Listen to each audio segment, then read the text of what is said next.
जनाबे सदर जलसा और मेरी मुवक्कर असातिज़ाए इकराम व बाशिंदगान दीवानगंज व वकार वज़ीर शाउर बुजुर्गों और मेरी प्यारी माँ और बहनों, अस्सलामु अलैकुम व रहमतुल्लाहि व बरकातुहू। कि मोहम्मद से वफा तूने तो हम तेरे हैं, कि मोहम्मद से वफा तूने तो हम तेरे हैं, ये जहाँ क्या चीज है लोगों कलम तेरे हैं। हज़रत ग्रामी, इस बज़्ज़बूर बाहर में सरते नबी सल्लल्लाहु अलैहि वसल्लम के मुतालिक कुछ अर्ज़ करना चाहती हूँ, इस उम्मीद के साथ कि मेरी बातों को बगौर सुना जाए। जब इस्लाम फरा की चुटकी से मिलना शुरू हुआ और आप सल्लल्लाहु अलैहि वसल्लम से अपनी रोशनी इस दुनिया वालों को मुनव्वर करने लगे तो बातिल परस्तों में खलबली मच गई और सारी कुव्वत और ताकत दिलो दिमाग नूर इस्लाम के बुझाने में सफ़र करने लगे।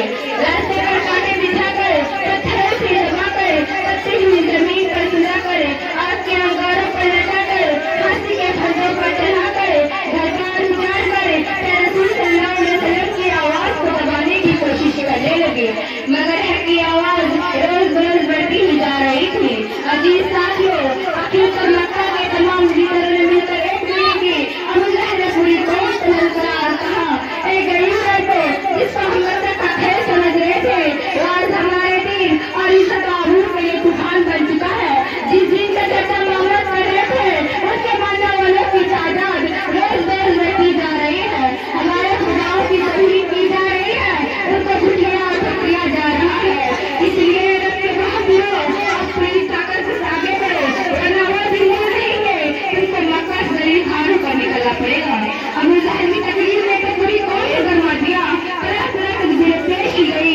बड़ी देर के बाद ये हालात कभी पास हुई कि मोहम्मद और उनके मानने वाले को बिल्कुल बाइकाट कर दिया जाए, उनसे खरीदे फरोख्त सलाम कराम लेन-देन बिल्कुल बंद कर दिया जाए।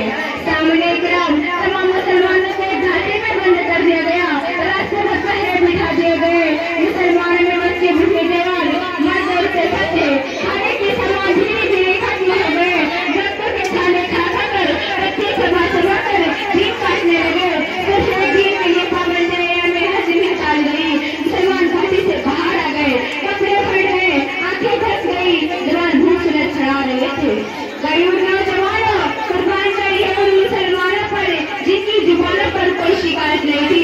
मुसलमानों की खस्ता हालत देखकर कहा लगा रहे थे और कह रहे थे, मुसलमानों, तुम क्यों अपने आबाओ अजदाद का दिन छोड़कर हरकत बर्बाद हो रहे हो? अभी तुम मोहम्मद का साथ छोड़ दो, हम तुम पर से सारी पाबंदियां हटा लेंगे। मगर मुसलमानों ने जवाब दिया कि हम अब पा चुके हैं, हम दरबारे मोहम्मद में इकरारे मोहम्मद कर चुके हैं, हम फैसलाए मोहम्मद खुल चुके हैं, अनारे मोहम्मद से फर्जियां हो चुके हैं, गुस्तारे मोहम्मदी ने हमें माफ़ कर दिया है। लिहाजा हम तूफान से टकरा सकते हैं, खून का दरिया बहा सकते हैं, आग के बिस्तर पर सो सकते हैं, भूख से दर्द को दम तोड़ सकते हैं, मगर मुस्तफा की रिसालत का इनकार नहीं कर सकते। इस इब्तिदाई आजमाइश के बाद 3 साल मुकम्मल होने वाले हैं।